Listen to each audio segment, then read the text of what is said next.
It's in the game. It's in the game. All right. What's up, brewskis? Why don't they do that anymore? What? EA Sports. It's in the game. When's the last time you bought a game from EA Sports? That's a good point. Maybe they do. Maybe they do. My name is Marco Dupa. With me, as always, the great and powerful. He doesn't play Madden. It's Adam Ovicius Rodriguez. What up, brewskis? Tonight's brew is from your friendly neighborhood, Costco. Kirkland Signature, baby. It is their vintage ale. Yep. And Obi's going to have a lot more, probably, actually. Good amount. After the break, what's on tap for tonight? Well, everyone and their mother's favorite movie social media, I guess, really. Yeah, accurate. Letterboxd is now doing something that they probably should have done from the jump. This seems like it makes too much sense. Yeah. Maybe it is such a good idea that people can't really wrap their heads around the fact that it hasn't been done before. It's true. Yeah. They're going to we'll save it. We'll get into it. Yes. There's a major announcement from Letterboxd, however. Talking about major announcements, we got our first look at the new upcoming 2027 live action Legend of Zelda movie. And a lot of people have a lot of thoughts. And we are a lot of people.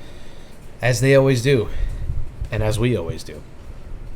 And then I think there's something going on with the mic. Sorry. Oh. Well, when I talk, yours picks up too. But it could be I'm just loud. Yeah. Okay. Don't say anything. Check. It'll be fine. You're just loud. I'm just loud. Yeah. And then last but not least, staying in the video game realm, this is a classic, battle, like Eagle versus Snake. It's Battlefield versus Call of Duty. Yes. And strange things are happening here in this battle. Yes. And it could be because of some stuff that's happening in Call of Duty, but we'll just go through all the details when we get to it. Correct. So Both are out, and there's been a lot of comparisons going on, as there always is. But we can't talk about that or anything else until we get into this show proper. So, without further ado, this is episode 479 of the One Beer In podcast. Oh, look at that! Look at that vapor! Wow, beautiful. Yeah, I didn't realize it was going to be that.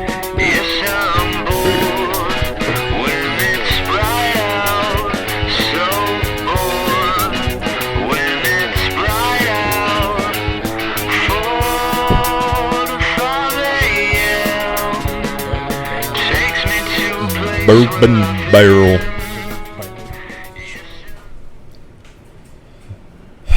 Man.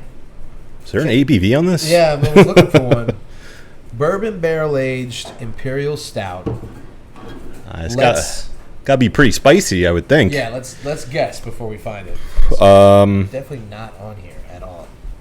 I'm going to say 10. I'm going to say 10%. I'm going to say 11. Okay. I'm going to go Price is Right rules on you. $1, Bob. I'm looking it up. Yeah, we can't drink it yet till he finds it. Kirkland Vintage. Everyone just calm down. Calm down. Relax. All right. On Untapped, 12. Damn. So you won. Yeah. Based on Price is Right rules, yeah. I did win. This is something that we probably should have done on the fucking, not so sober. But I just saw it. I think they brought it out, like we were saying last week, for the chilly winter months in Central Florida. Yeah. So yeah, the chilly winter month collectively. 2 weeks, maybe. Yeah. Cheers to that.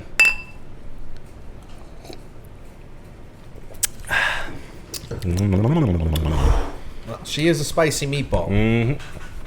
Well, let me give you all a little more info on this bad boy. This is the 2025 version of Kirkland's signature Bourbon Barrel Aged Imperial Stout Vintage Ale from Deschutes Brewery. And there is a cold read, not on the bottle itself, but on the packaging. And it goes as follows. Smooth, bold, complex. Aged for 9 months in a mix of bourbon barrels, this robust Imperial Stout was meticulously crafted by Deschutes Brewery in Bend, Oregon, with notes of dark chocolate and roasted coffee. Cheers to a truly tasty beer. And there you have it. Cheers to a tasty beer. Simple and clean. Simple and clean is the way you're making me feel tonight. Okay. I use Letterboxd on and off. Yeah. I've seen an untold amount of movies, and I wish that there was something like Letterboxd around like 20 years ago. Yeah. You know? Yeah. I don't know how long it's been an app or how long it's been around. I mean, it's been popular for the past like 5 years. Yeah.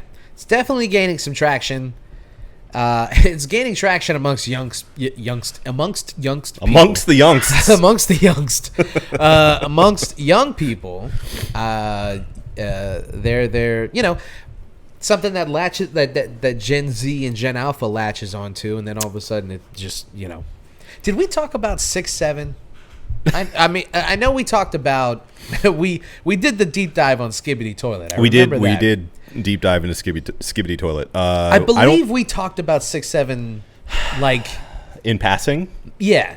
We obviously didn't make it a topic. No, I'm not trying to make it a topic. No, there is no topic to be had. It's just it's nonsense. It's nonsense. Yeah, I'm just bringing it up. That's the joke. I'm bringing it up only because like that's what happens with anything that it seems to be that anything that Gen Z and Gen Alpha latch onto just explodes. They're very passionate about things, but then they move on very quickly from one thing to the next. Yes. Very, very trend-heavy generation so far. Well, and you know what's funny and kind of interesting is that usually you would look at the working generations, and a bit of like more of the parents' age people to see what is going to have like real capital in the marketplace.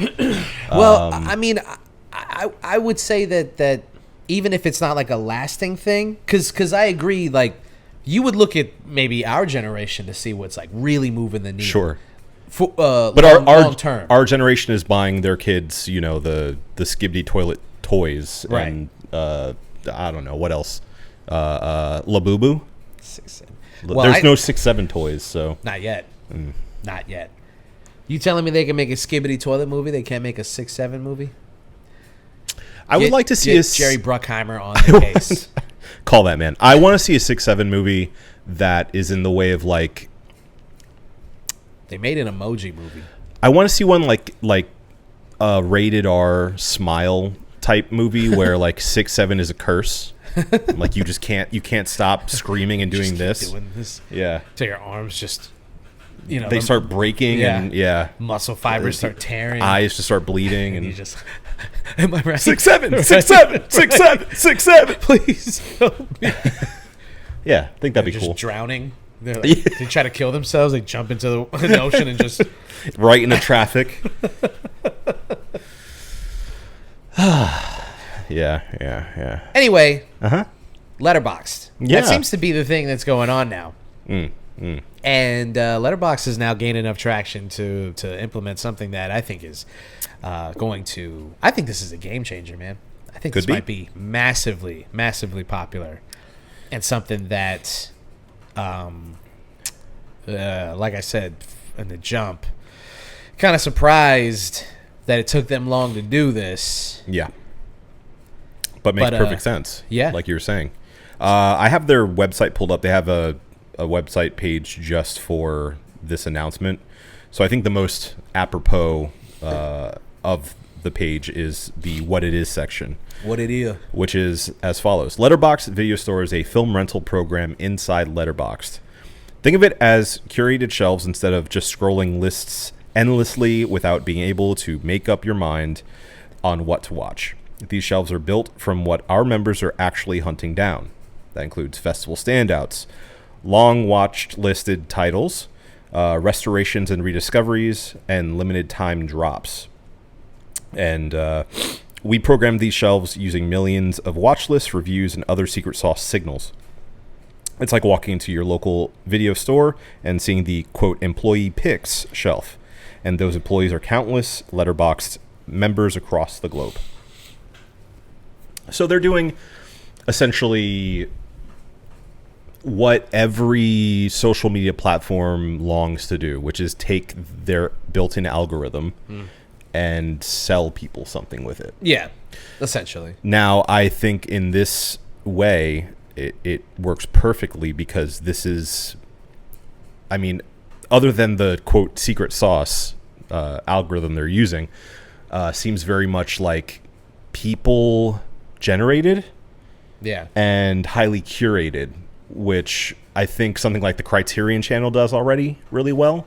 And I wouldn't be surprised if that was their sort of inspiration to be like, we have a built-in base of people already that are clearly into movies and especially like can err on the film snobby side of things in a way that allows us to program these lesser known features that, you know, frankly, may be cheaper to get. Right. And again, like you were saying, Letterboxd has such a footprint in today's society that allows them to have these connections to, you know, filmmakers and movie stars, and they've really established themselves from, you know, back when they first, you know, got the spotlight. So I think the iron is hot and they are striking. And this sounds really up my alley. I'm pretty excited about it personally. Yeah. To see what they do with it. It makes me want to get back on there and start trying to catalog as many movies as I can remember.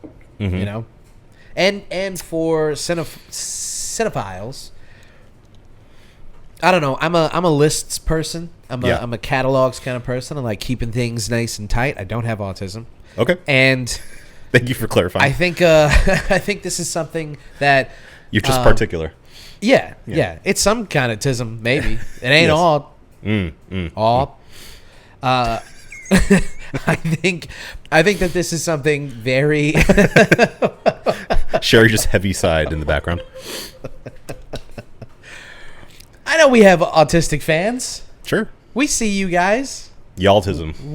Y'altism. I think that it's like Discogs. Yes. Wherein, you know, if you have a collection, it's fun to catalog all of that stuff and compare it with your friends and everything. And it's a safe, fun way of showing off, you know, what you have. And in Letterboxd specifically, it's a fun way of like showing off your bona fides of like, I've seen all of these movies this year.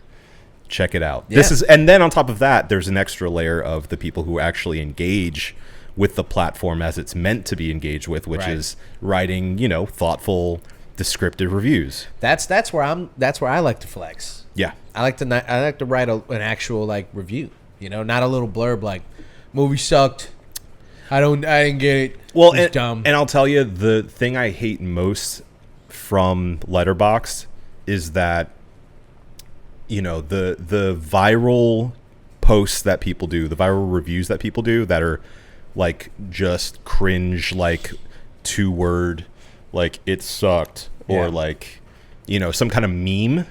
I'm like, that is not, I mean, I feel like Anthony Fantano saying this, but like that is not engaging in the art in the way that it is supposed to be engaged in. Also, you're not Pitchfork. You're not clever enough to. No. You know, Pitchfork ain't Pitchfork anymore. So you're certainly not. You're not clever enough. Just leave your stars. Say something nice or say something mean, whatever, and then move about your day. You guys aren't clever. No. So it's going to be interesting to see how this is implemented in practice, because everything sounds all well and good. It kind of just sounds, though, like a better curated, like you can go on Amazon Prime right now and you can watch literally anything. You can search it up and then they'll pull it up from wherever it is, and then you can either, buy it, rent it, or they'll give you like a thing to be like, hey, do you want to have that service through us? You can just subscribe through us, which I don't like, by the way. Yeah. Feels a little like predatory. They're the home of like add-on channels. Yeah. And I don't and what I don't like about it is you have to go through them. Like, I'll give you an example. Lottie has Crunchyroll. Yeah. She gave me her login. I go on Amazon to log in through, and they're like, no, it has to be native through us. And I'm like, well, I already have an account. Yeah, just let me log in through here. You have to get it through us. Yeah. And I'm like, well, that's... So you don't want me to use the service. You want me to pay you as a middleman. Yeah. Yeah. That's really... They like, you don't have enough? No. They don't have enough? Bezos! They want it to make that as difficult as possible so that you do go, fine, I'll unsubscribe from Crunchyroll and just subscribe on Amazon so I have all my things in one place. Yeah. Yeah, and that's I think that's I don't know. I don't like it. Yeah, it's I have a couple of I subscribe to a couple of things through them. I'm like, I threw you a bone. Sure. You can't throw me one? Help me out. No, help me help you. They don't give a fuck. They don't. So anyway, the mega corporation doesn't care about you?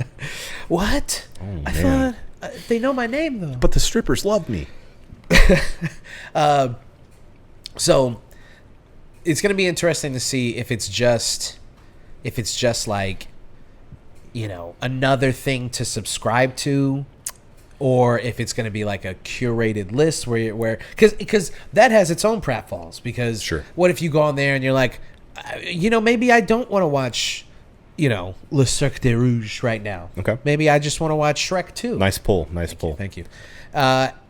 Is it going to be something where it's like it is super film snobby to the point that it turns people off? Sure. Or is it going to be this kind of an all-encompassing thing? What do they mean by what secret sauce do they have that's not just looking at people's reviews and seeing which ones are the most and look at people's like watch lists and wish lists and things like that, right? Yeah, I mean, I assume they're going to go the route of like the Criterion Channel where there are cinephiles behind the scenes that work for them that are like curating, this is our horror month for October, and like these are some lesser known romance films for February. Like thoughtful curation. That would be cool. I'd be into that. Yeah, I get the feeling. I mean, if not, hire me, guys. But you might want to go on the website and look under the career section. Yes, I assume that's the route they're going to go. And the fact that they're framing it also as a video store and specifically calling them rentals makes me hopeful that it's not going to end up falling into the rut of the endless amounts of Netflix clones that we have. And that's I guess. Thank you. That's the most like succinct way to put it, because that's exactly what I was getting at. It's like what is the end result here? Because I just don't want another thing I have to subscribe to. Right. I'm tired of it. Yeah. And I hope that if their business model is predicated on just rentals, I mean, I'm going to sound like a broke bitch here, but like they got to please let them be cheap, man. Because I want to be able to go on there and just rent movies all the time like we used to back in the day. But if they're like $7-8 per rental, it's just like, dude, I just can't swing it, man. Even if it's like $6.99, I think a good price point would be no more than $3 per rental. If you're gonna be on the service using it consistently, or you pay a subscription. But again, I don't want to do that. I think the way, so I could see it going one of two ways, which is one way there's no like subscription fee. You just are on Letterboxd already, and there's a rental button option, and you can rent natively from wherever you're on. That's best case scenario. Yeah, and I would think that the fee would be different based on the movie. So if it's like something relatively new, maybe it's $10. If it's something old, maybe $5 to $3. If maybe they have like some uber premium thing and it's more money than that. I don't know, but a variable pricing 6-7 pricing structure, you guys get it, would probably make a lot of sense. The other way I could see this going, $6-7. The other way I could see this going is there will be a free version, but you will have to pay more per rental, or you can subscribe and get, maybe 2 free rentals a month, and then the others cost face value. Yeah. Or you get a discount on your rentals, some other perks, whatever. Yeah. Or maybe they go both routes and they have a premium subscription, and then also just a regular rental, and you just pay more per rental. There's so many ways that you can peel this onion here. But storing this type of stuff is always interesting to me because it's like, you have to pick and choose at any given moment, like what you want your streaming service to be filled with. Yeah. And I think about the big ones like Netflix or Hulu or what have you. And, I guess Hulu is just Disney now. Yeah. They're the same platform. Well, I think they're dissolving Hulu. And I think they're just going to it's just absorbing into Disney Plus. Yeah. Which is crazy. Yeah. Disney is just the blob rolling through the city, just like consuming everything it can. Everything it can make money on. But I wonder about like the choice to say have Hitch on your platform. Yeah. And then at what point do you go, all right, enough of that, let's bring in another movie, and then let that license lapse, and then it moves on to Disney Plus, and then they do it, and then it moves on to Prime, and so on and so forth. Sure. Because that's going to be something with this where, it seems like it's not just going to be a thing where you just go on there and just mindlessly scroll until you find something. Yeah. It does seem like there's going to be some thought put into the drops and what they have, month in and month out. And maybe a more limited selection too. So it's like they may not have something for you this month, like that's all right. Yeah. You'll be notified. I'm sure they'll notify you if like you have a I want to see button pressed. Right. If you have like a watch list and then it's like, yo, your movie on the watch. It's here. You can watch it now. So that makes me think like there isn't going to be a subscription fee because I wouldn't want to be paying, $15 a month to something and they don't have any movies that I want to watch. Sure. And I, to our credit for guessing that, they don't say anywhere anything about subscription that I can find on quick viewing on this website. So, you know what I do think is really funny? Go to the Jesus Christ.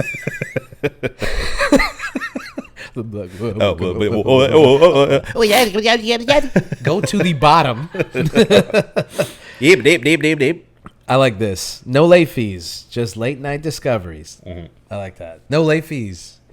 Yeah. Because I had to read the whole website because I thought at first, like, are they bringing back physical media? I saw the social media post and my jaw dropped. I was like, we're doing Blockbuster again? Yeah.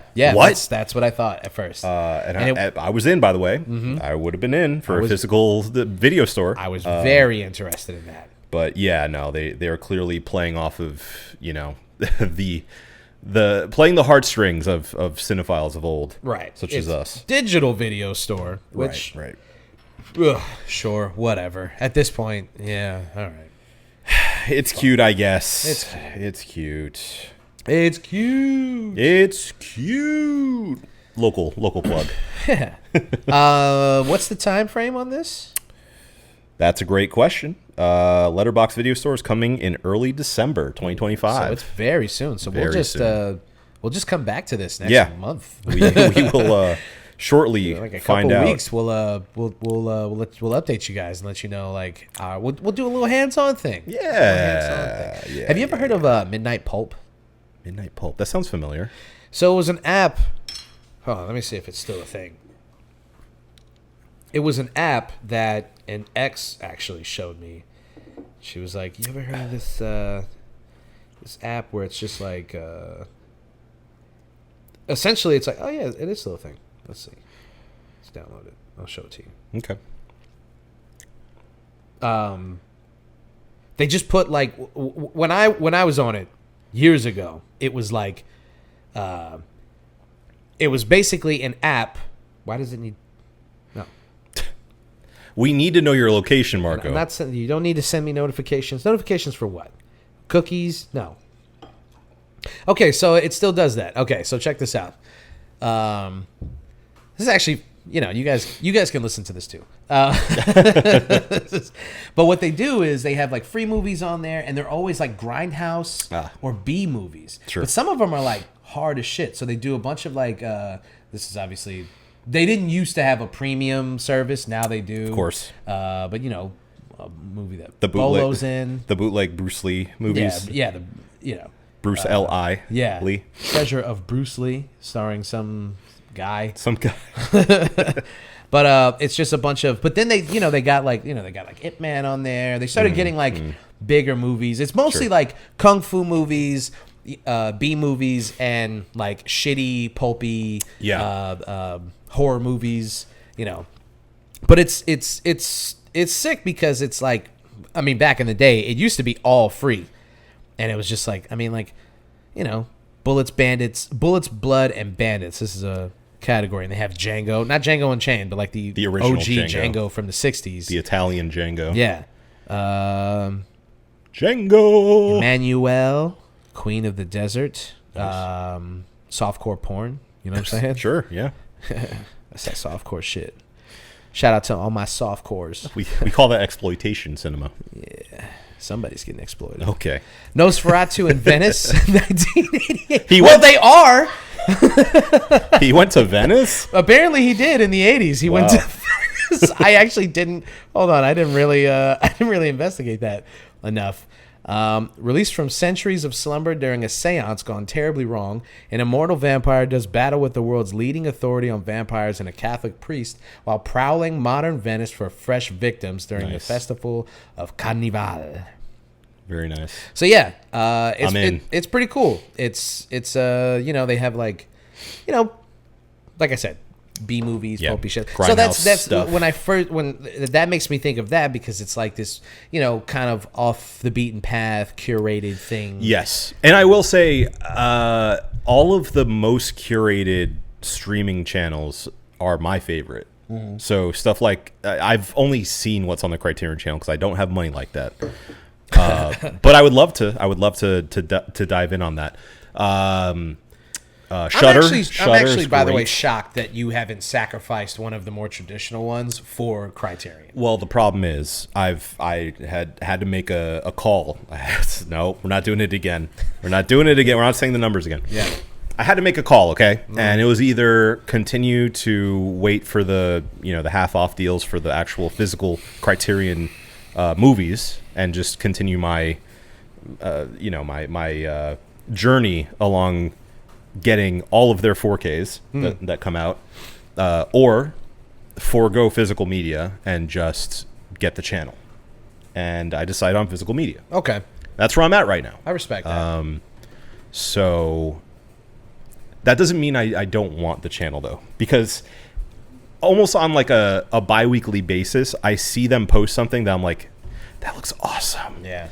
And like, they have it curated. They have write-ups on why they chose these movies and like why they're important and why they chose them in this specific order and influences and all this stuff that is just really enriching for someone who actually likes experimental movies and international cinema and things like that. So I wish more people cared about why things are important. Sure. I mean, in pop culture specifically, but obviously more broadly. But because art's very disposable nowadays, and people don't really care the why or how. They just want it. I think that and we're gonna get into some AI stuff later, so this is gonna kind of come full circle. But I think that that's part of it, man. People don't care why things are important. They don't know or care how we've gotten to where we are with a lot of stuff. Yeah. Simple things is like, why is a certain font super popular? You know, like why would you even make a movie like this if you haven't? Why, you know, when critics shit on a movie, for instance, and you're like, oh, but this movie's awesome. It's like, well, why do you think they shat all over it? Yeah.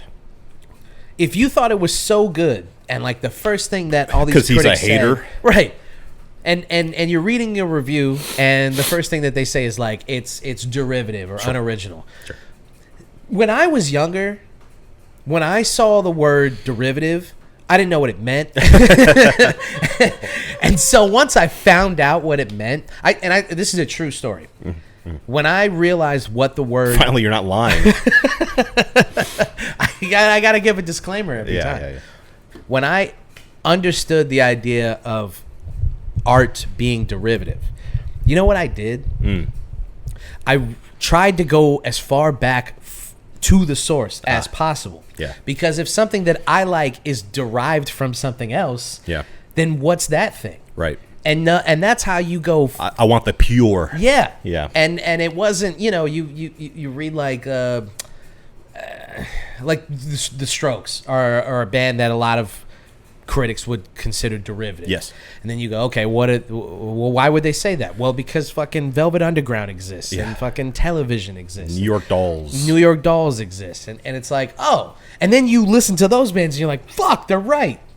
I still love the Strokes, but like they're right. And that gives you an appreciation for, you know, did your favorite band make a lot of changes, or did they just rip off somebody else? Sure. And how well did they rip off somebody else if they didn't make a lot of changes? How much do you appreciate them just doing a thing and not trying to change? Like, a lot of people would consider Led Zeppelin the greatest rock band of all time. Sure. And then you listen to the bands that are their favorites, you listen to the blues artists that they love, and you go, oh, okay, well they just like played harder than their favorite blues musicians. Yeah.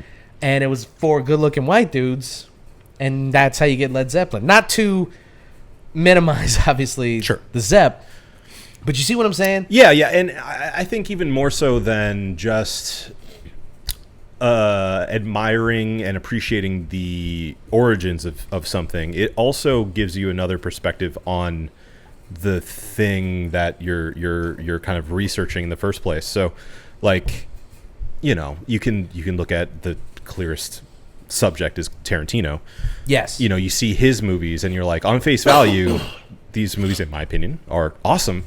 But then you see a lot of critics, especially back in the day, saying, I mean, this is just a complete ripoff. Like, he's just taking movies from the 70s and 60s and, you know, rehashing them with more curse words in it, you know? But you go back and watch those original movies that he clearly found inspiration in, and he has a very clear voice and vision. And you can see, yes, those are clear inspirations, but it also makes you appreciate him more because of you can now differentiate between his voice and his inspirations much more easily than you could otherwise, right? If you did that, it didn't do that research. You also can kind of appreciate somebody who like I guess I think maybe this comes from loving hip hop, but you know, when you find out where that sample came from, it's not just finding out where the sample came from. Yeah. Now you listen to that song again and you go, how the fuck did he flip that? Yeah. How did he do? What did he hear in that song that made him go, this 5 seconds, I can turn this into a whole other thing? And that's, you know, with filmmakers like Tarantino, that's exactly how I view it.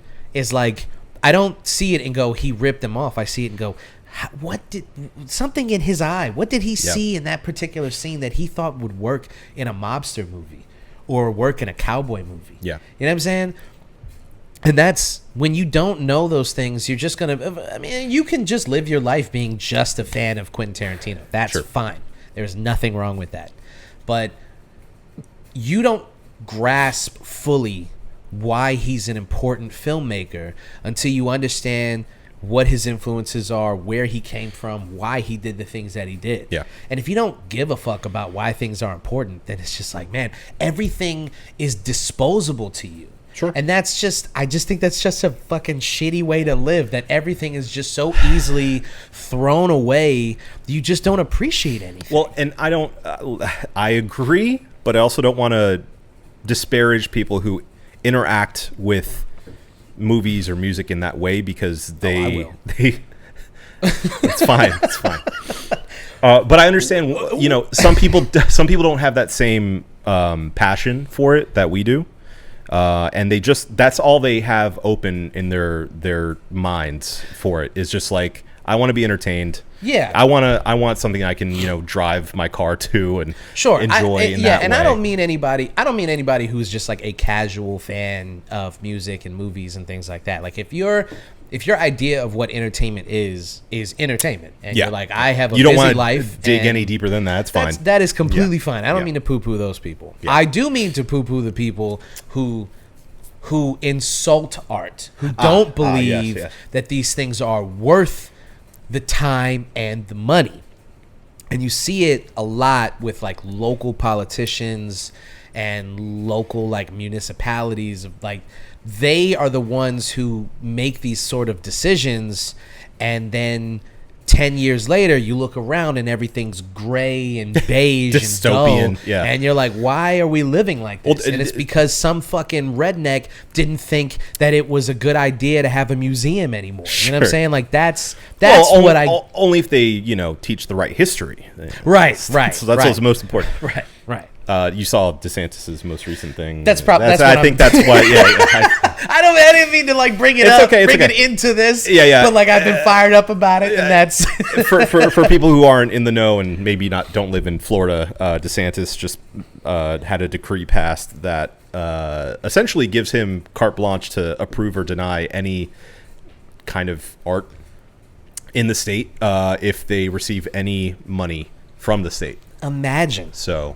A weasel who wears lifts in his cowboy boots gets to decide what is and isn't art, and then decides what does and doesn't get funding.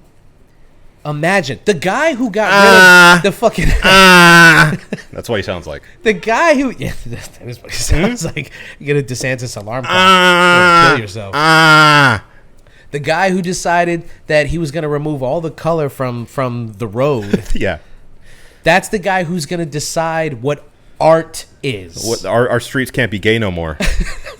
No. So, sorry if I brought a little personal fire to this, but that's kind of where my head is at, and but it's not just us. I mean, that's what you're seeing across the country is people like DeSantis deciding what is and isn't art, and we're gonna wake up one day, man, and life's already pretty hard, man. Right. And the stuff that makes life worth living, part of that is like art in all of its forms. Like that's part of what makes life worth living. Admiring, appreciating, doing, being a part of, criticizing, discriminating, not in like a bigotry way, but like, you know what I'm saying? Like that's what makes this shit worth it. Sure. And then you take all that away, and it's like, well, all they want is for us to be cogs in a machine. They just want us to be in cubicles, just making the thing work, just moving the fucking albatross. That's all they want us to do. They don't want people out in the streets singing. They don't want you to think too much. They don't want you to think. Yeah. They don't want you to think. Don't think. They want you in front of a computer reading the lines of code. That's all they want. You can only feel if that feeling is anger. Mostly towards immigrants. Right. That's why they get angry about like quiet quitting and taking breaks and all. They're like, what are you doing? How dare you? Get back to work. The billionaires need you to keep working. Why would you even have time to indulge in art? You should be working. Right. What, you clocked out? Yeah. What does that mean? You know? Yeah. Who gave you permission to clock out? It just makes me want to fucking... I know. But that's why communities like Letterboxd are so important now. Yes. More important than ever. And Man, what a good segue. I mean, it's true. Christ Almighty, It's true. It's true. You're good at. Thank this. you. Thank you. Had a little experience. Yeah, I think too. Going back to what you were talking about with the mind state of wanting to dig deep on the origins of things and like why this person or how this person was influenced to make what they're making today. I think we have the benefit of growing up as hip hop fans, and like you're saying, that is such an art that is easily tracked down because it is so relatively recent that you can very easily pinpoint almost to the time and place where it began. Yeah. And then on top of that, you know, the entire culture of sampling and, you know, those things now legally having to be written down and credited. So Right. you're like, you can look on the liner notes if they still exist to see exactly where that came from and, you know, kind of reverse engineer how this thing happened, which I think is relatively unique within the music space. Yeah.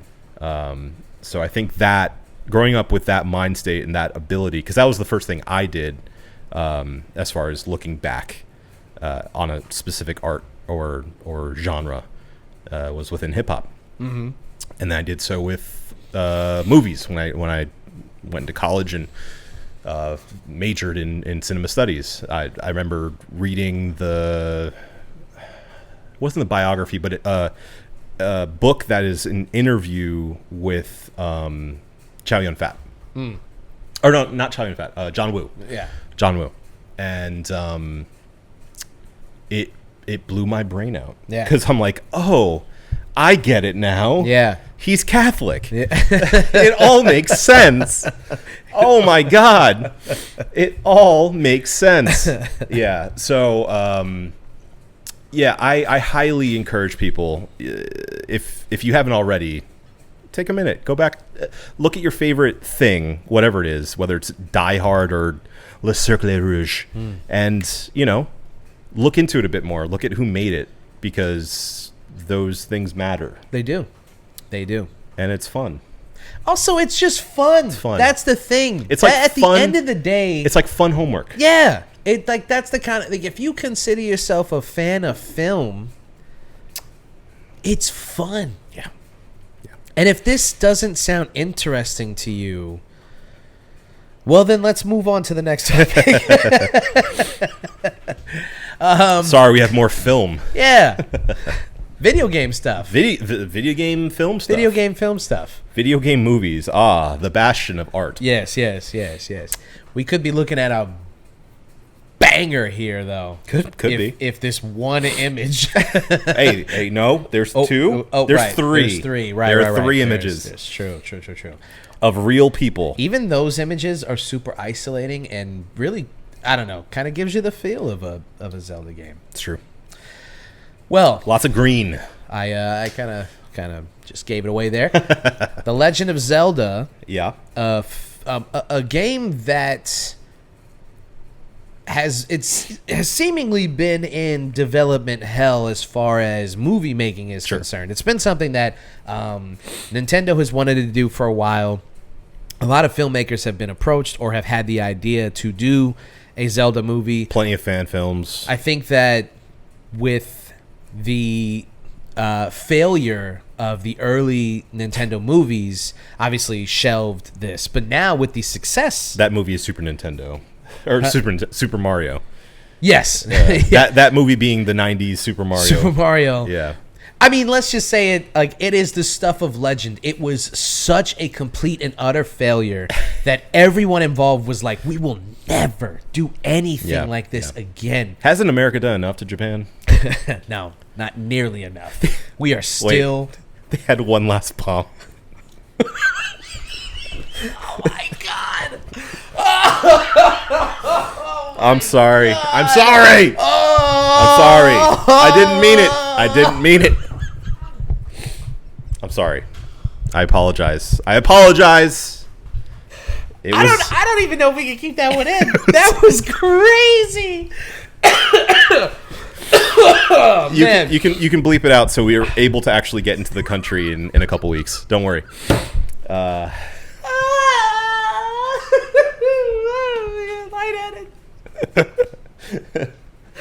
I thought it was a good joke. It was a fantastic joke. It was great. All right. We're literally going there. Oh, what are they going to listen to the podcast They and might. stop us from going? Right. No, I'm leaving it in. I hear that new. Hey, listen, this isn't a criticism against Japan, obviously. It's No. a criticism against America. Yes, yes. So, you know. we are the villains in this joke. yeah, I hope we're you the- realize. Yeah, exactly. So anybody who takes offense to it, well, I mean, tough shit. It's true. Man, We're not a good country. yeah, we've done some stuff. It's okay. That's why I'm going to leave it, because it's a good criticism. Okay. You know? Yeah. We deserve it. Yeah. Anyway, yes, the Super Mario movie was so bad. So bad. How bad was it? It was so bad that everyone at Nintendo was like, "We're not touching movies. Never ever doing again. this again. Never." Yeah. And then the animated Nintendo movies have done well enough. Yeah. And we're in a new age, and there's new leadership, sort of. Yeah. Well, And there's this renewed push into, you know, this space. There's been at least a handful of successful video game adaptions. Seems to be giving these studios a little bit of confidence into thinking like, maybe we can pull this off now. Yeah. Maybe the technology is there. Maybe the filmmaking techniques are there. And that lands us here with the first images from the Zelda movie. yes. Now, that's basically all we have. 3 images to go off of. But I will say, based on these 3 images, what we can gain from it is that Princess Zelda has a bow and arrow. So she will be fighting in some way. Yeah, she won't it be the would seem. damsel in distress. We don't know which game it's going to be on. This. Yeah, which I've seen people get really up in arms about. People like there's an article. I think it's this article actually, the Engadget article that people have been replying like crazy to, because the writer said it's clear she won't be a damsel in distress, and people are like, actually, it shows you've never played the Zelda game because she's never been a damsel in distress, actually. And it's like, Well, but hasn't she though? In like the first and second one, like, don't you say, does she like the help? she's like, yeah, she's like a summoner. She has magic, and then throughout the more recent games, obviously she's had a more active role, and the spoiler in Ocarina of Time, and like Right. all those things. She's been more actively combative in her role than just a damsel waiting to be saved by Link. So I don't know, man. It's not that serious. It's fine. It's just it's a trope of fantasy that there's a damsel in distress. Well, what's going to be really interesting is when this movie does come out and she has some sort of line about not needing him to save her. Sure. And then all Yeah. of these fucking incels are going to be like, yeah, exactly. Yeah. So you can't win, man. You can't win. Yeah. You have a movie or some kind of media about a strong-willed, independent woman that you've played as, like a Lara Croft or a Zelda, and you want it until it's in your face, and then you have to reckon with the fact that like you're just not man enough. could never fight off those guys actually because Yeah. she's a woman. I had somebody say that about the ballerina movie. They were like, Doesn't she mostly shoot people? well, it's gun fu and Yeah. She's But- also a master assassin that's been trained since she was a child. yeah, exactly. And that's exactly what I said. And That is it isn't- exactly what I said. Isn't part of their training like learning to seduce people too, so they get off guard and then slicing their throats open? And I was like, so you accept that 50-year-old Keanu Reeves can mow Yeah. down over the course of 4 movies, hundreds of trained assassins. Yeah. But the minute a woman steps into Survive the role, falling off a skyscraper. survive going down, getting kicked down of 80 flights of God. stairs. I mean, The longest stairs. he has survived ever. so much, and Yeah. you're okay with that. But the minute a woman steps into the role, you're like, this is unrealistic. No, can't. I can't see it. I don't buy I can't it. see it. I was don't like, buy it. Well, I think you need to reckon with some stuff. I think Yeah, you need to look yeah. in the mirror. And I think Talk to your mom. you need to think about some things. Yeah. I'm gonna blow your mind when I tell you who it was off mic. I'm not gonna reveal who it was. Yeah. Okay. Yeah. The images to me. I mean, I'm not gonna get my hopes up about leaked. Not really leaked, but like released.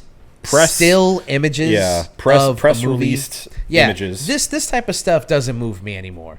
I look at it and I go, that this could be a fan made thing. The fact that it's like official movies. The only thing that gets me excited when I see stuff like this is like it's exciting because it's officially from the source, right? It's happening. Yeah. That's what's exciting about this. Otherwise, this could be a split second. It could just be a panning shot. And, we move on to the next thing. Not even a shot from the movie itself. They could have a photographer there just being like, hey, we're on set, 1 sec. Right. And that's it. Right. So, and the cinematography could be dog shit. Sure.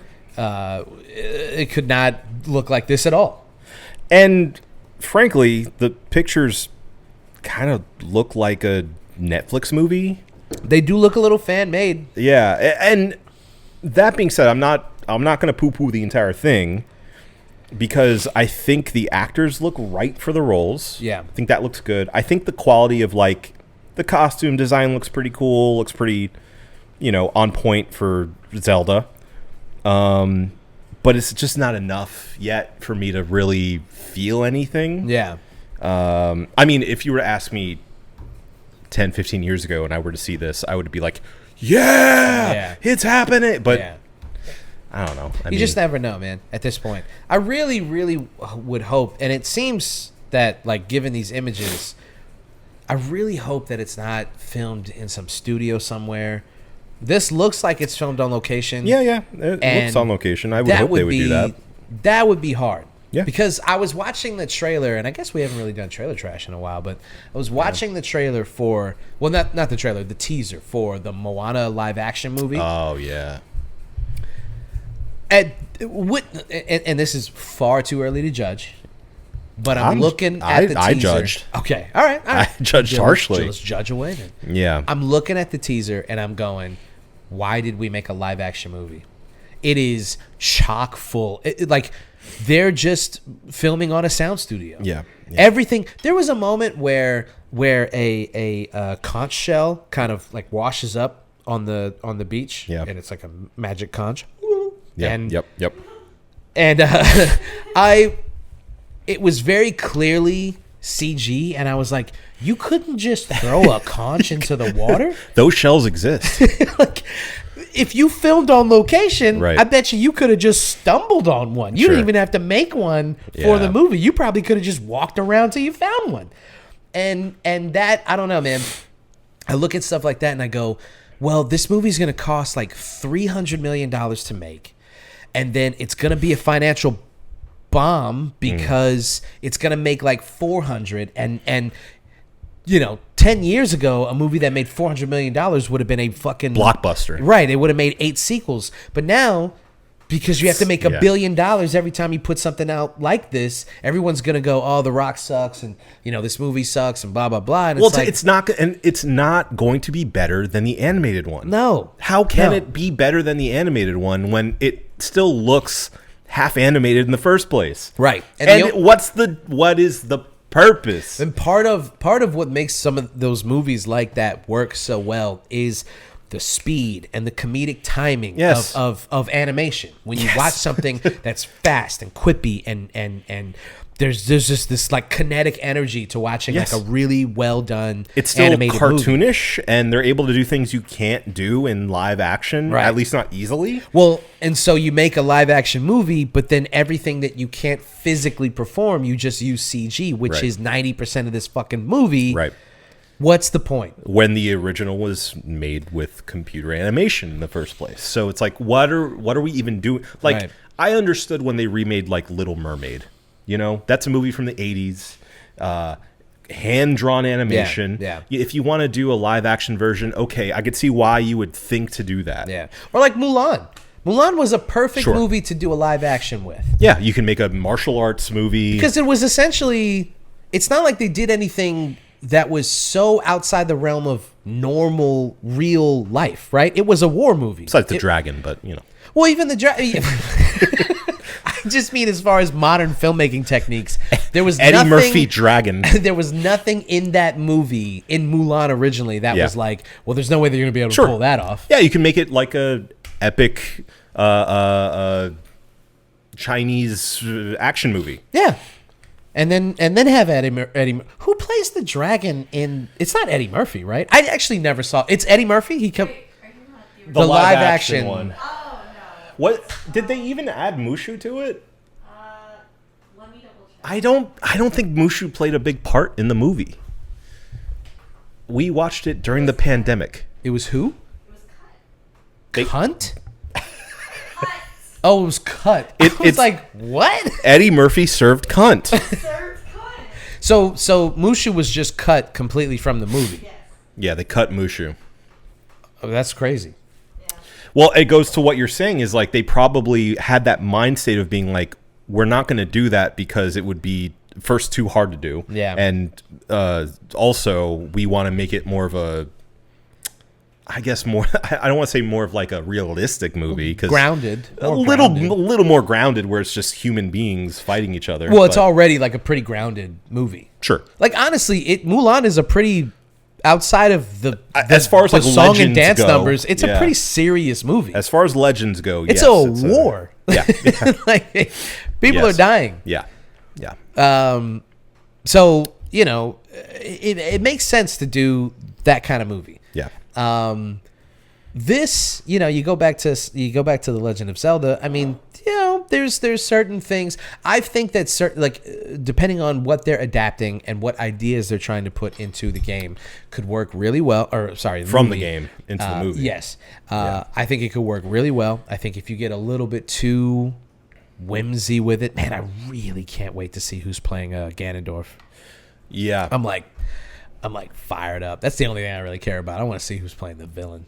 Yeah. If they even go in that direction. They don't have to do it, but yeah, I mean they may go the route of like an MCU thing where they just kind of tease him as the big bad and plan for a couple of movies. Yeah. I will say the director is Wes Ball, who did the Maze Runner movies, but more importantly did the most recent Wait. Hold. More importantly, did the most recent Planet of the Apes movie, which apparently was really good. Okay. So I haven't seen it, but me neither. But I would like to watch it, and apparently people are saying it's actually a lot of people were kind of unsure about watching it. Me as people after such a good trilogy. Yeah. But apparently it is really well done. I will also say I am biased against young adult content. I really hate I hate YA stuff. Yeah. Oh yeah. You've expressed that. It just makes me angry. Yeah. Just irate. I'm just like, ugh. Yeah. Ugh. It's because you grew up having no restrictions on what you watch. So that's true. Actually, that's true.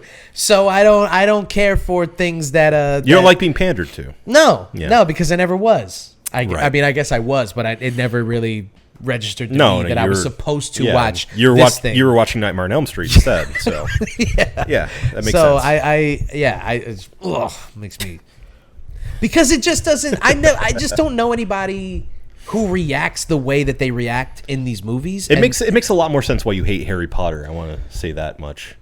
Yeah. Because it's both fantasy and YA. Yeah. So those are like two things you're allergic to. It makes perfect sense. I mean, I get it. I get why it works so well for people. Even before the transphobia. Yeah. Right. But now I just don't. I don't know, man. I don't know. Yeah. I don't know what it is. I guess it's just like, I just want them to be smarter in these movies. Every time I watch one of these movies, I want them to react differently. And I guess I don't like movies that are built upon a character made a bad choice and now like the plot hinges on the fact that they made that bad choice. Yeah.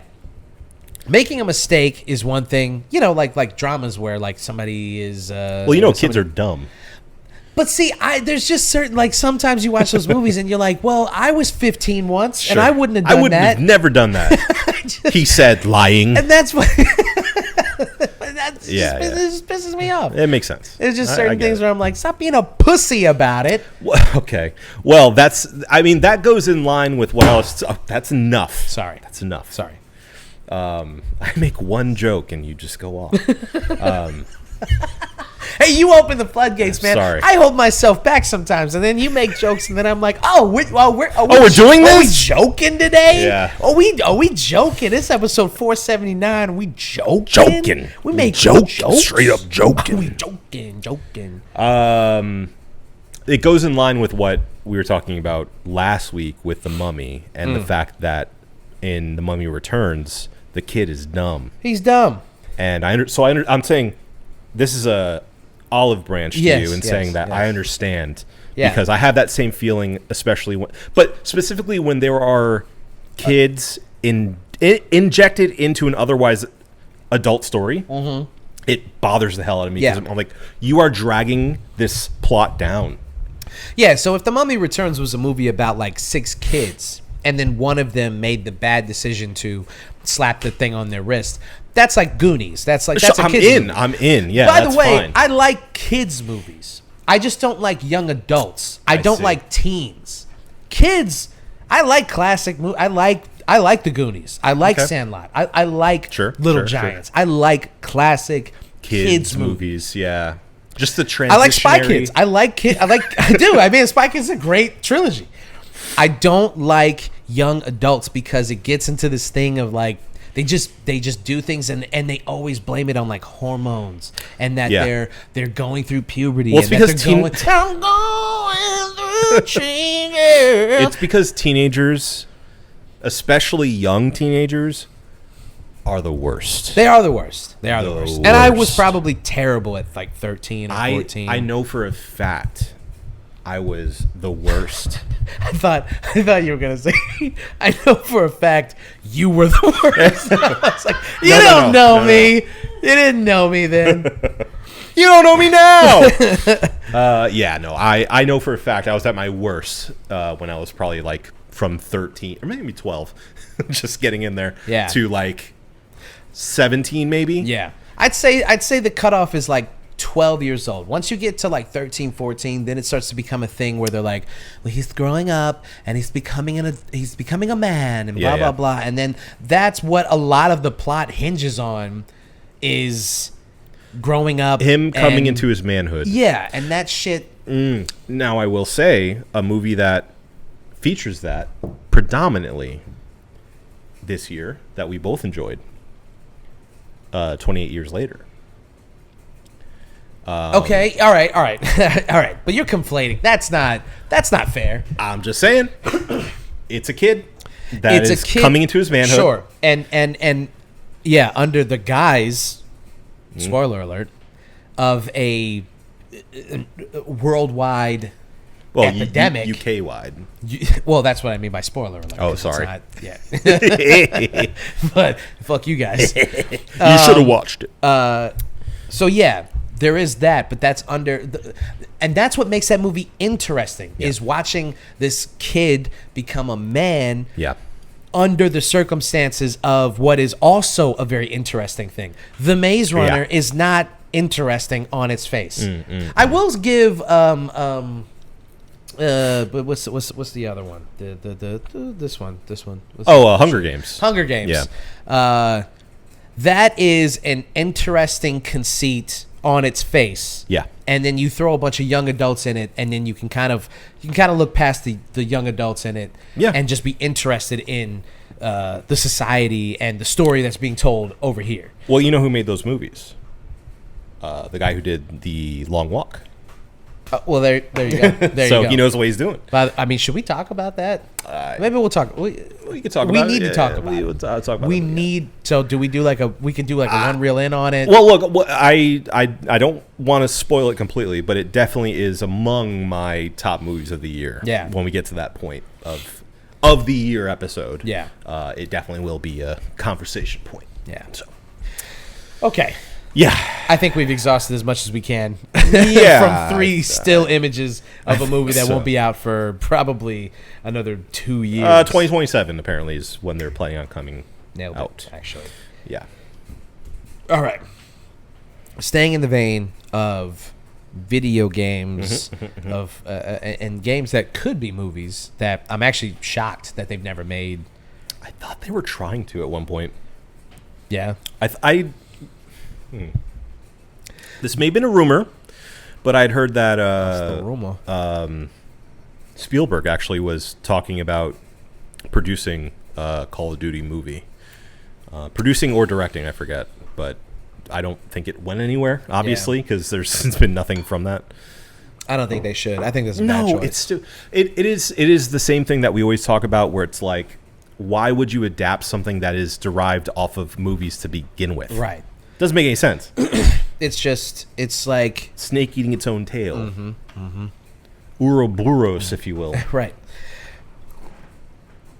In that regard, let's talk about some actual video game shit. Okay. Yeah. So this is, like I said at the top, this is a classic battle that's been waged for years and years and years. We've talked about it on this show multiple times of like, are you going to get the new Call of Duty game? Well, Battlefield's out. I should probably grab that. Are we going to get both? Are we going to play them? How long are we going? We're going to which one? And every year in and year out, there is always that conversation. Unless you're just independently wealthy and you're just like, I'll just get them both. I'll get them both. But Battlefield has made the smart decision to kind of like take a step back and go, all right, what works and what doesn't? Because in years past, we've rushed these games out and they've kind of sucked. Remember when they made the cop one? Yeah. What was up with that? That one was weird. Well, honestly, it could have worked. It just was such a half-assed. Yeah. Like, it just didn't. It didn't work because they didn't take it far enough, I think. Sure. There was more meat on that bone that they didn't. I'll say I didn't play through it. I played like the opening 15 minutes of it just on a whim. Yeah. But it's not like, I don't think you're like a SWAT team member, so No. I don't know I think you're fighting like, Mexican gangs or whatever. Right. Like it's a drug cartel. It's like a Sicario thing. Exactly. Except for not dark enough, and that's what I mean. Like there was more meat on that bone. Right. Could have been better written. A better written game. Sure. That's not. I'm super interested in, and I wish. And GTA is obviously not going in this direction, but man, I really I'm waiting for a game to finally do the Streets of LA thing, where you can be like a dirty cop. Yeah. Or you can be a good cop. You Sure, can just be a sure. cop that does his job, and like it's kind of like a Red Dead Redemption kind of honor system. Yeah. Where the more crimes that you commit, obviously the less your honor is, but the better a cop you are. Yeah, I was You know going to what I'm say saying? it'd be cool to have almost like a French Connection type thing where it's like you don't have to be dirty, but being dirty is sort of a fast track to getting crime solved. Yeah. So you're like incentivized. So you kind of like you're dirty in one instance to get where you need to go. You kind of it doesn't validate your decisions, but it's like, all right, but how else were we gonna get here? Crack this case, Right? Or you could be like, you could just be a straight-laced, by the numbers or by the book cop, be the nerd, and then it takes you extra long. do like LA Confidential. Yeah, you get more XP. You're the new guy because you're solving these crimes the right way. quote, right way. Yeah, right. And then maybe at the end of but then again you get to the end of the game and it's like, are you rewarding? What are you rewarding? Who gets the? Then it gets into this kind of moral play. That is exactly why I wanted to bring up, which is, it is so hard to make a video game out of police work. Yeah. Without it being uncomfortable. I think the only way to do it is to do it like a GTA game, where it is a narrative that you are playing and not choices you are making. Or like LA Noire, where it's a time removed. Yes. So you can have a little distance between yourself and current like, day man, policing. Cops sucked back then. You could Wow. oh man, they were shitty to people. But if you do like a modern police story, Jackie Chan, then you have to contend with modern police stories. And Yes. you have to be like, well, like the police suck. Hard to make yourself the hero when there's stuff like ICE going around. Well, and then you also have to think about the choices that you make. Not that they're even cops, but you know. No, they're just fucking bums who hide their face because they know that they should be ashamed of what they're doing. Yeah. And anyway, fucking bums. Get off of it. Yeah. You as the writer of the story, you have to contend with the fact that, like, you know, what moral compass are you giving these that's always the story with anything police related. Right.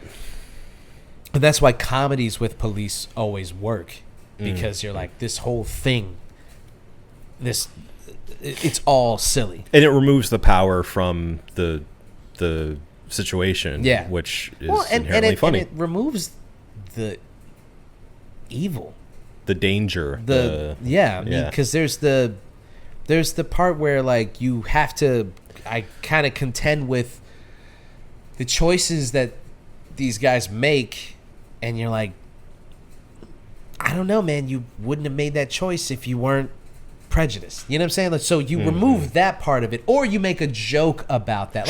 Like the Naked Gun has the new one has a really, really funny joke where he's talking to Cody Rhodes as the bartender. Yeah. And he's like, you shot my brother in the back, and he's like, that could have been anybody. And he's like, he was like, he was running away, and then he was like, that could have been like 50 people, and then he was, and it gets down to, like, he was white, and he was like, your brother Jim, I remember him, because it's like such a, that just rarely happens. It's such a really well done joke. Very smart joke. Yeah, I obviously butchered it. You guys should watch the movie, but it's a really, really well done joke, and that's the only way that you can attack some of these topics. Sure. Very serious, dark topics. Yeah. Anyway. Well, it's funny you say that, because a lot of people have that same issue with any game dealing with war and dealing with especially modern military. Yeah. But that's an entire other topic. But I would say that we haven't touched that because we don't live it every day. Yeah. But I understand why others do and why you would. Yeah, and we could certainly have that conversation, but right now we'll move on, but we can come back to that. There are obviously, like, very, very big moral implications with glorifying games like this, and the fact that, the U.S. military directly funds games like this, right, for recruitment, and also directly funds war crimes that are happening throughout the world. There's that.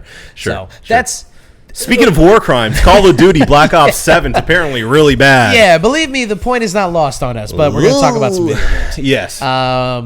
Yeah. So Battlefield 6 has outperformed BLOP 7. At least in the UK. That has been confirmed. Now, a good point to make about these numbers is that this is counting specifically physical sales, which mean nothing. Yeah, true. So, people are saying you have to look at the numbers with Game Pass, especially. Yeah. And then, obviously, digital downloads is the name of the game. Well, and Black Ops, not Black Ops, but Call of Duty specifically has turned their whole thing into a, like, digital hub. So you can't ignore the fact that somebody was probably playing Warzone, the Battle Royale mode, and then got some ad for BLOP 7 and was like, all right, add it to Call of Duty HQ. Yeah. That's one of the biggest things that Call of Duty has going for it, is that you're already in the platform. Yeah. And it's its own homogenous thing. It's smart. Yeah. That you can very easily be like, I'll buy that. Yeah. But it's confusing, but when it works, it's smart. Well, they throw ads in your face like every 5 seconds. So it's like, how can you not even accidentally click the buy button? Yeah. But, that being said, it's been pretty clear. That Black Ops 7 has been selling at least worse than 6. Yeah. And 6, a lot of people already had a negative perception about, because it allegedly started as DLC and then became, its own full-fledged game, but people felt like it wasn't really. Well, no, I'm sorry. That was Modern Warfare 3. Okay. I'm thinking of. I said 3. 6. 7. But I say that to say the legacy of Call of Duty has been tainted. wait. I'm Yeah. sorry. Yes. Battlefield 6, Black Ops 7. Oh, fuck. I hate it. It was right there. It was right there. Right there in our face Right the entire there. time. And we didn't. Oh, man. I can't believe it. Thank you for acknowledging, because if we were to complete this entire episode without thinking of that, Yeah. I would have screamed. Yeah. But yes, I say that to say the legacy of Call of Duty is already tainted in a way of we don't trust that they're going to really try anymore. Yeah. And so... Well, it's more shocking when a good one comes out and you go, "Oh shit, this one's dope." Well, and that's how I felt about Blop 6. Yeah. Because they actually tried new stuff, especially with the campaign. Yeah.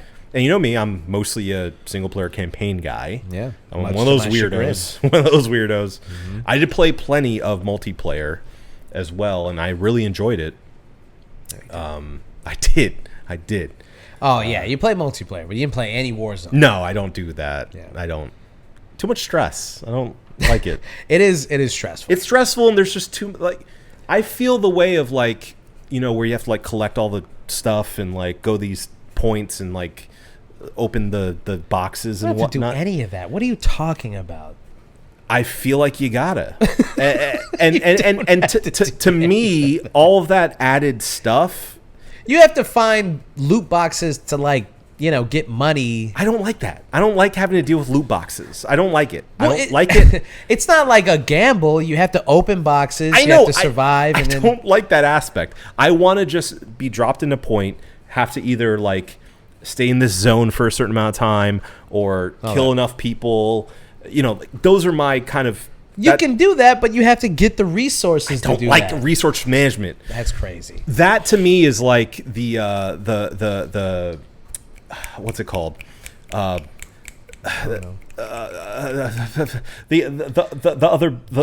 other big shooter. Don't look at me. Fortnite? Fortnite building.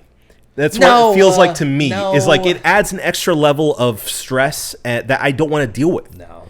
I don't want that. No. It's too much. Wrong. I'll try RedSec. I will. I have it. No, you know what we should do instead? We should play Arc Raiders. That's what we I should know. do. I know. That looks like fun. It does look like fun. Yeah. Well, I mean, don't you know? Don't poo-poo it. Okay, Don't, fine. You know. Anyway. Yeah. All right. Anyway. All right. So We'll I talk about this later. I think looking at Blop 6 versus 7. I'm sorry. I didn't mean it that time. But I think doing that from the reviews and from just commentary online, it seems like the amount of time and quality they spent on specifically the single player campaign is night and day. Yeah. And I've seen a lot of clips, and it seems pretty blatant to me.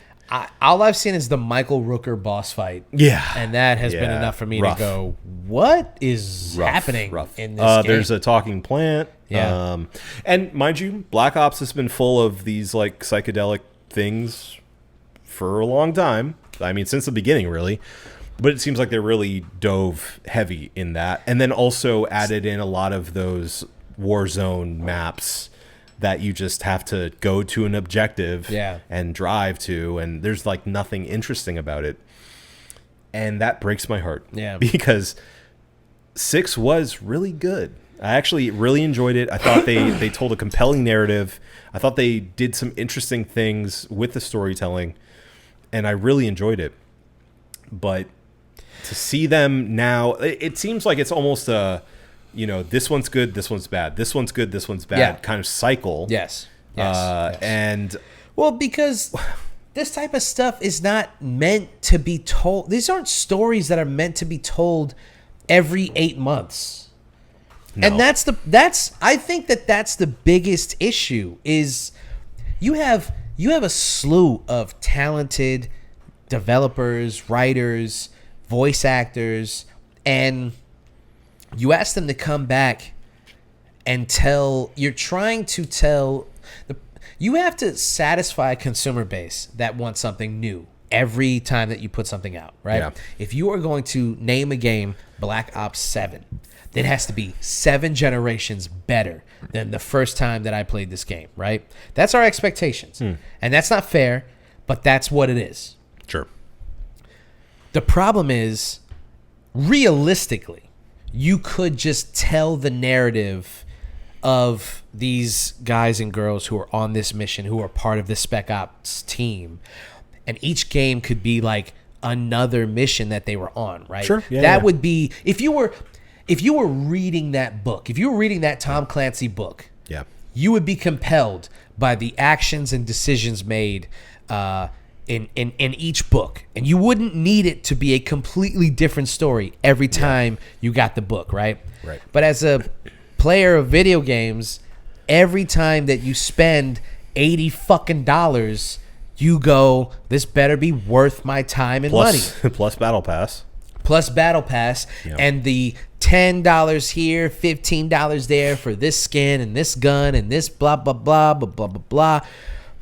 So you're asking people to spend hundreds of dollars, Yeah. and you're not telling a compelling enough story. You're not making any kind of advancements technologically or narrative-wise, and yet we as consumers expect you to put something out every 8 to 12 months, and you as a studio, you're just constantly churning out this bullshit. It's like it's inevitable that you're going to be fighting giant Michael Rooker face.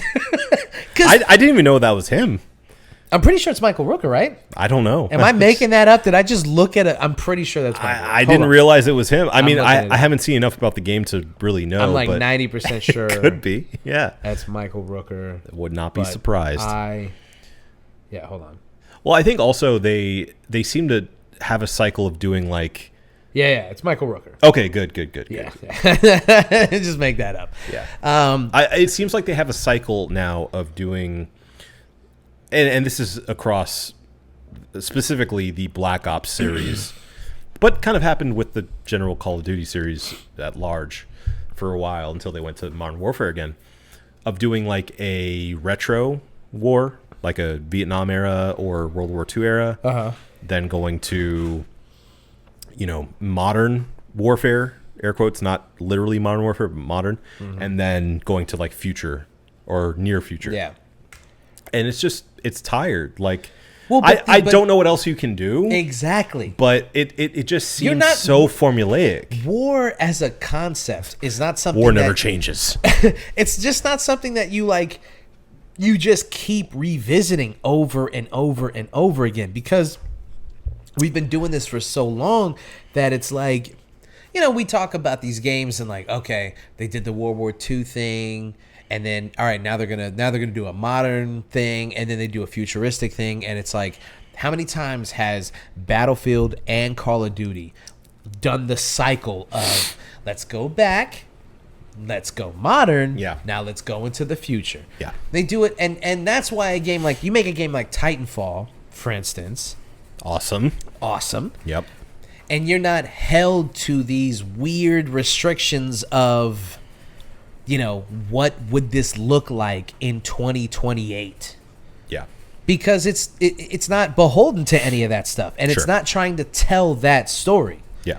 You can tell a story about war and what it does to people and the implications in this kind of worldwide story that we're telling. You can tell that story over and over and over. You can tell that story generations. You could have Spartans go to war and tell the story of war. Well, you know what I'm saying? Call of Duty, I don't know if you heard, they apparently had a game in development that was going to be like ancient Rome.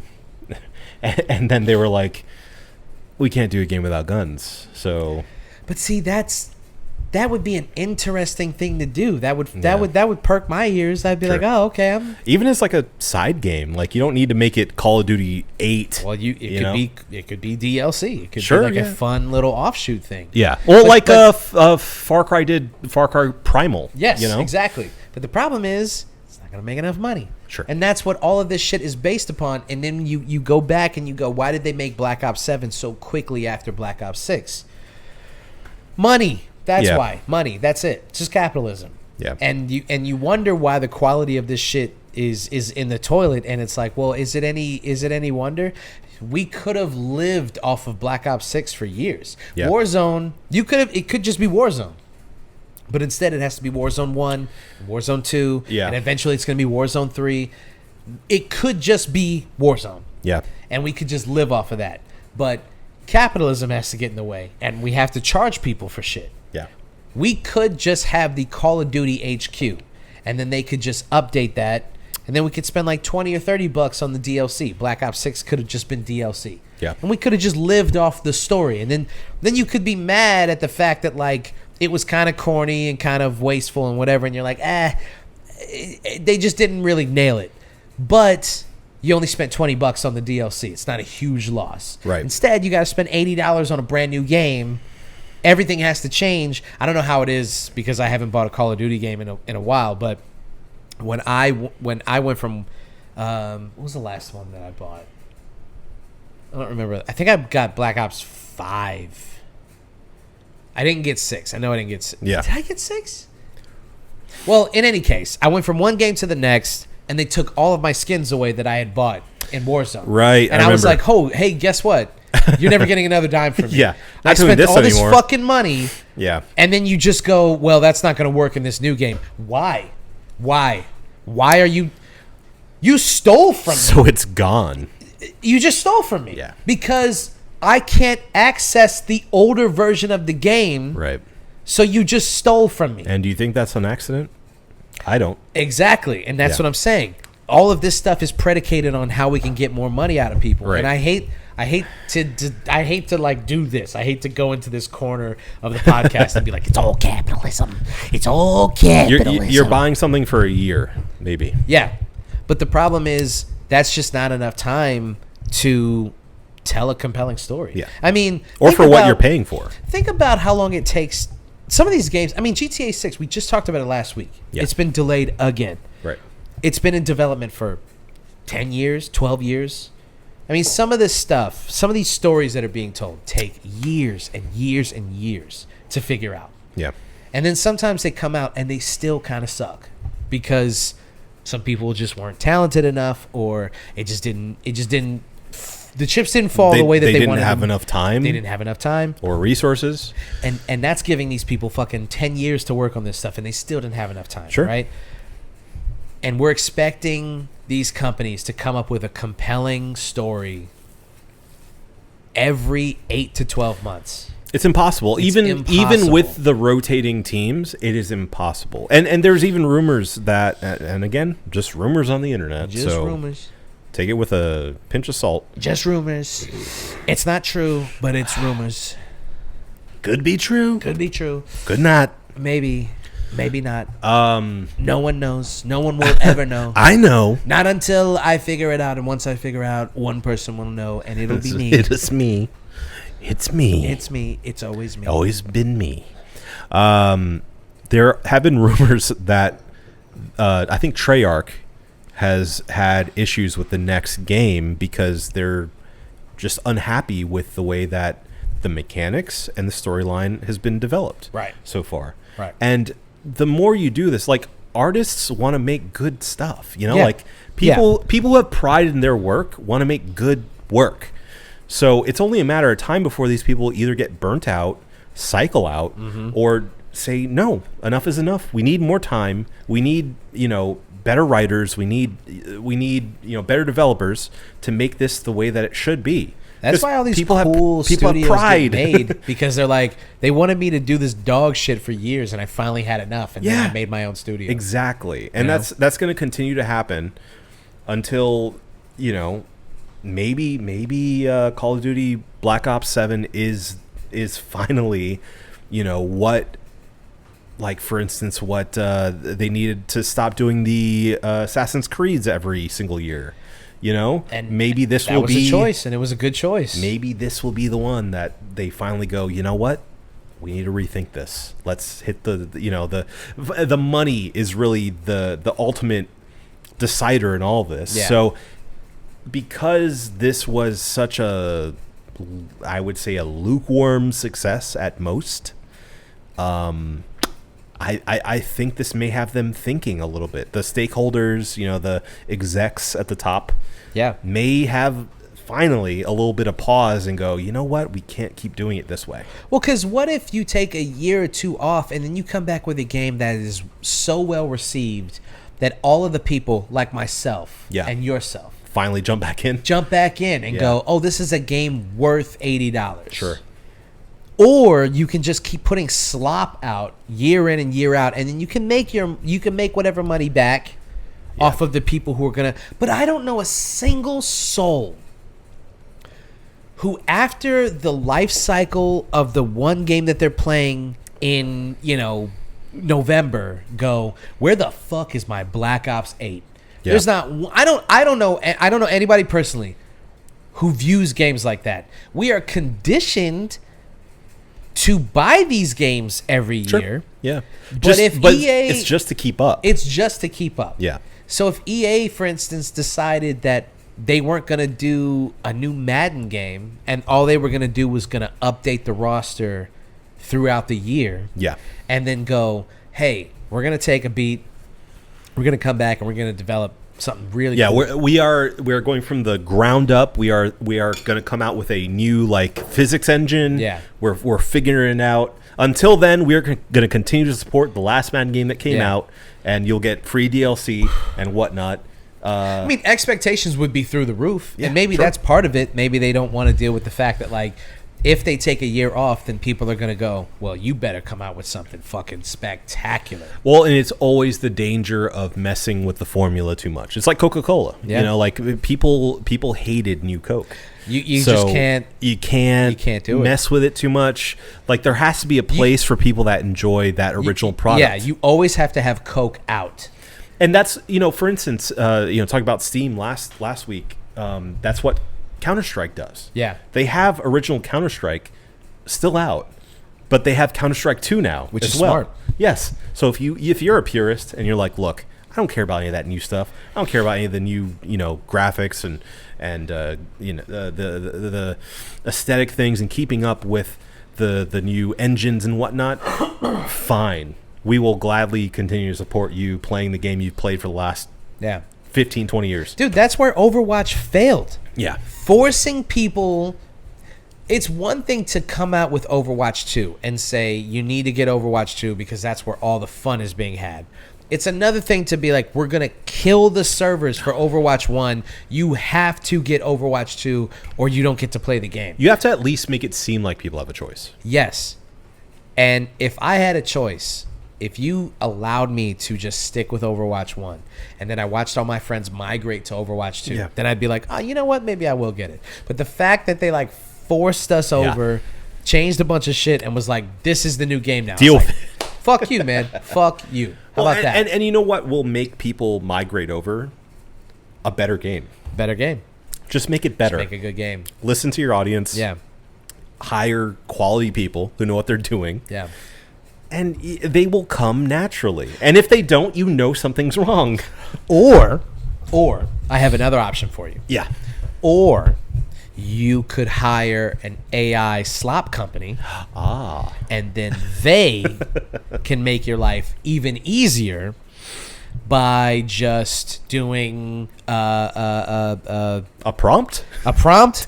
And then they could just feed it to a machine, and the stuff that would have taken you and probably a team of other guys to come up with, you can have a slot machine vomit it out. Not a slot machine. A slop machine. Yes. And then who cares if your character has 8 fingers on one hand? That's fine. Because it's just a loading screen. Don't worry about it. That doesn't matter, right? I have a quote from IGN if you'd like. I would love. According to IGN. Let me look at the writer here. By Vicky Blake. Shout out to Vicky Blake. Last week, Activision acknowledged its use of quote, a variety of digital tools, including AI tools, in Call of Duty Black Ops 7, quote, to empower and support our team to create the best gaming experiences possible for our players. And yet, our creative process continues to be led by the talented individuals in our studios. It's funny that they always number one. It's funny that they're always like they have to reveal this information after everyone goes. That looks like That's AI. AI. That looks like shit. And you know why it looks like shit? Because it's AI and it's clearly AI. And then they have to go, no. And then finally they have to reveal this information. But it's to help our actual creators. Right. And it's bullshit all the way. All across. It's bullshit. Who's it helping?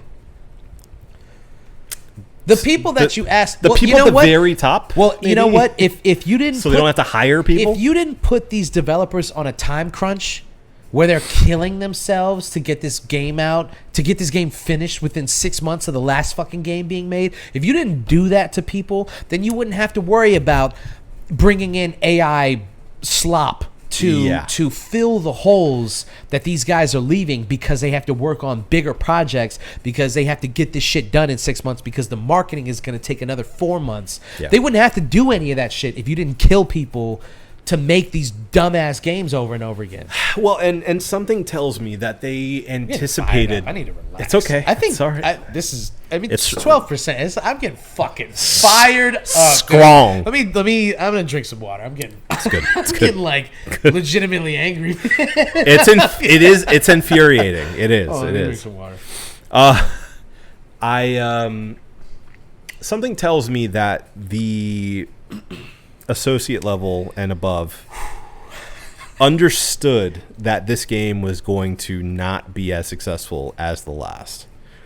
And that's why they leveraged this AI technology. Mm-hmm. Because they knew, look, we got to cut corners here because this is not going to work as well as we hoped it would. Mm-hmm. It could have worked the other way. It could have been the other way around, in which they just leveraged AI. They literally used the Studio Ghibli AI filter slop. Yeah. It's like the laziest thing you could possibly do. Yeah. They didn't even try. Yeah. And when people use that, and they're like, oh, look how cute it is. It's like, that took a guy years to figure out. And you did it. You just slapped your stupid fucking selfie on it. And like... Dude, and that goes back to what we were saying about like appreciating the process of art. And I think that's what I alluded to with the AI thing. But that goes back to that. It's like, if you don't give a fuck about where this came from, of course you wouldn't care about AI. The means. You wouldn't give a fuck about that because none of that's important to you. It doesn't matter that it took a guy 6 months or a year or his life to come up with that technique. That doesn't matter to you because now you get to download it on your phone, slap it on there under 10 seconds, upload it to your Instagram and go, don't I look cute as a Studio Ghibli character? And that's fine to you. Yeah. You know? And it's the same thing with this stuff. It's like, before we can even understand these technologies, billion-dollar studios are already using it. And it's like, I have a myriad of emotions. I mean, I'm disappointed and I'm angry, but I'm also shocked at the fact that multiple studios that are involved in making a game like Call of Duty would so easily succumb to this like lazy way of creating. I have two final things I want to add to this, okay? Number one, I think it is just salt in the wound, the fact that the quote Studio Ghibli filter for AI has sort of taken root here because of how adamant Miyazaki has been about the importance of actual artistry. Yeah, this was a guy who was like, I'd rather kill myself. Yes, like legitimately was like, I'd rather not live. Yeah, than have this kind of stuff. I think he said it was like an affront to life itself. Yeah, something to that effect. I think it is so disrespectful that even became a thing. First of all, and secondly, I'm not surprised, unfortunately, because I think the first domino to fall really on the global scale was Coca-Cola.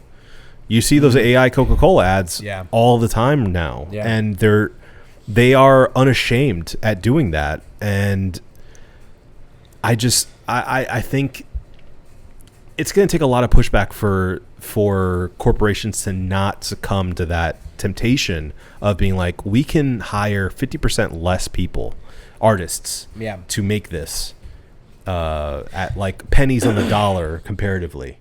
Honestly, dude, I think in this short amount of time that AI has pervased through our like modern, like I think we're already past the idea of there needs to be some kind of resistance to this. Sure. Because like you just said, a company as big as Coca-Cola is using it, and when they first started doing it, all of us who are against this were like, that looks disgusting.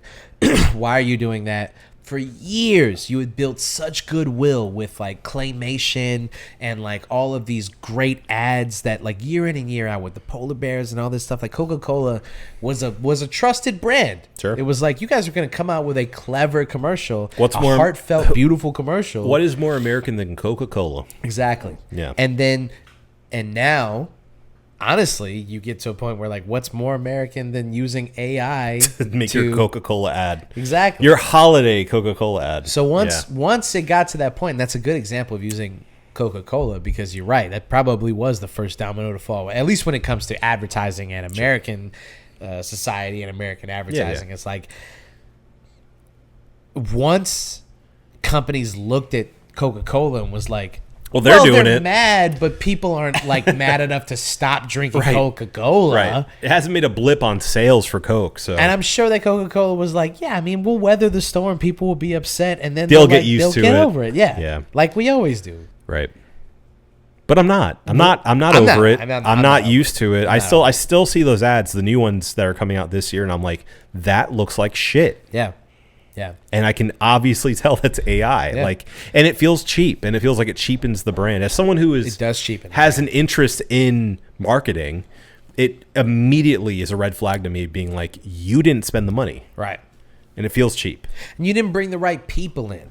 Yeah. That's the thing, is like this AI stuff, people are losing jobs. Yes. To this AI technology. People are being cut out of industries that they love, that they spent their lives to be a part of, because a company like Activision or Treyarch thinks it's easier to just put it in the hands of some AI company and then... Or a single person or just going on ChatGPT. Let me feeding it a prompt. Could I get a Studio Ghibli style military guy blowing up a car? And instead of just hiring some guy, so a real person to animate that thing, you and it is an affront. It really is an affront to humanity. It is there are human beings who are losing their jobs, losing their livelihoods to this technology, and like it just doesn't. Like Bernie Sanders shared this post that I guess is in like Silicon Valley, where it was just like, you know, it was like, why hire a human? Why hire a human? That's a decent thing to say. Let me tell you why you hire a human. And it's sad because it was a real advertisement where they're like, you don't need to bring people into your company. Why deal with the emotions and the real life that it is to deal with human beings? You have an infinitely exploitable thing that you can use now to make whatever you want. Yeah. Whenever you want. Yeah. You could do it at 2:00 in the morning if you want. Yeah. They're not going to complain. Right. You can just work it to the bone. Yeah. Or whatever that means to a robot. to a clanker. To the bolt. Work them to the bolt. Work them to the bolt. Wow. Yeah. Clanker with the hard R. Yeah. That's crazy. Yeah. Look who's on TV right now.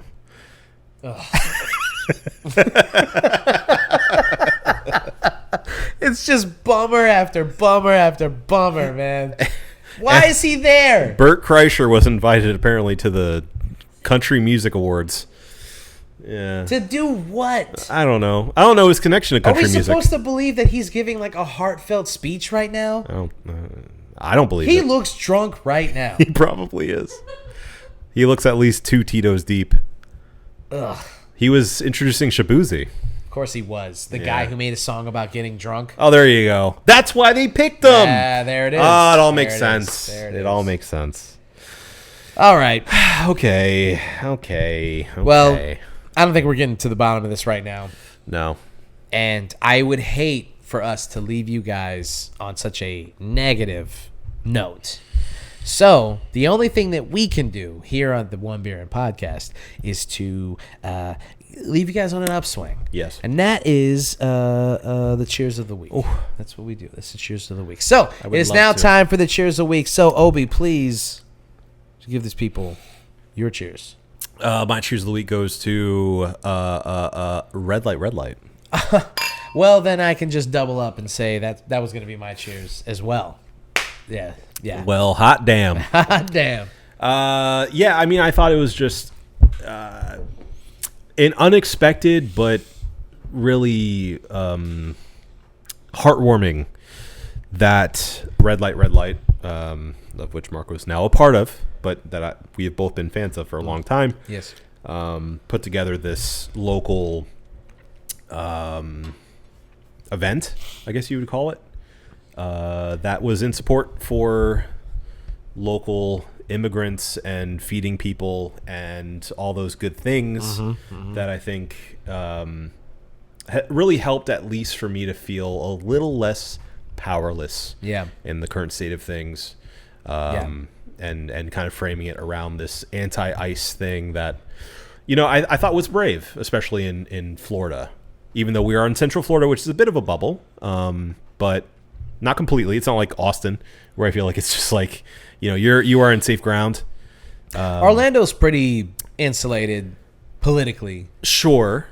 In fact, I was just reading something about how Orlando was one of the top cities in the world when it comes to LGBTQ friendly policies. Yes, but then did you see the comment section? Exactly. Right. Well, and to that point, we posted about our thing, and then our comment section was glad. not bombarded. I'm glad you said that, because I literally had responses typed out. Oh, yeah. And I said, not worth it. Oh, believe me, I brought it up, and I was Not like, worth it. I was like, I'm going to say something. And everyone was like, that's not. Don't say it. Don't Because say it. I was ready to. Yeah. But, I mean, you could just tell that these people are so out of touch and so beyond the pale of conversation that you can't have a sensible conversation with them. And despite that, I thought it was really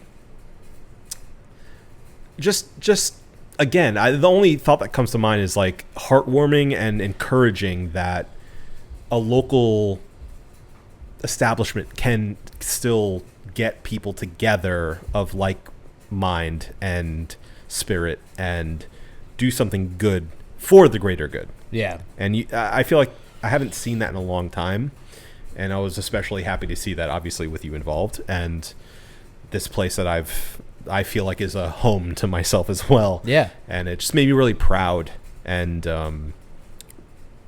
it made me feel good for the first time in a long time about our local politics. Yeah. And community. Yeah. So, I mean, to piggyback off of that, I mean, Anna Escamani was there, Representative Dr. Anna Escamani. And it was one of those things that, it is super heartening, man, to see the turnout, the amount of people that were there just to show support, to say like, hey, we see this stuff going on. We want to spend our hard-earned money to at least give a little bit away. We were in partnership with the Florida Immigrant Coalition and the People's Free Kitchen. Yeah. And hold on, I have the numbers, actually. I can give you the numbers. Nice. Yeah, give me 2 seconds. Give me the real deal Holyfield numbers. We were able... Where'd you go? No. Oh, sorry. Wrong chat. Excuse me.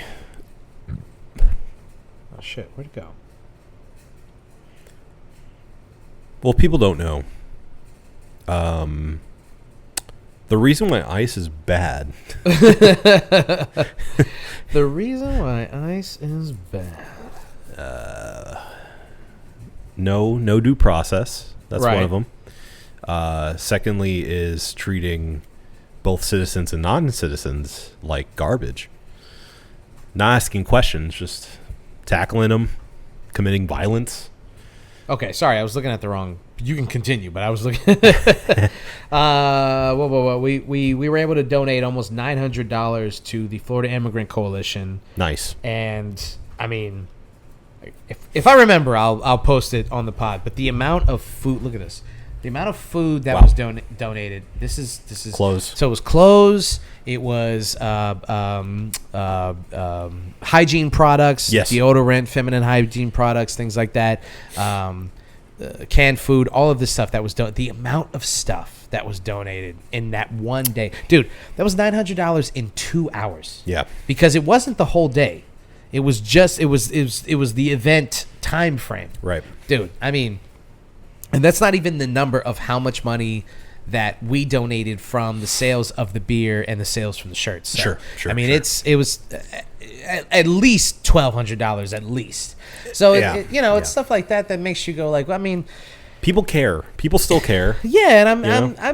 I'm proud to be a part of a business that does shit like that, man. Yeah. Like it just makes me like it's the best job I've ever had, and it's also just like it's just like I've never been a part of something where people are like, this is important, because it's important to me in my personal life. Yeah. And then when you bring it to people who you work with, who are there because they're getting paid to be there, you know what I mean? Like, you don't have to do any of this shit. Yeah. It's a job.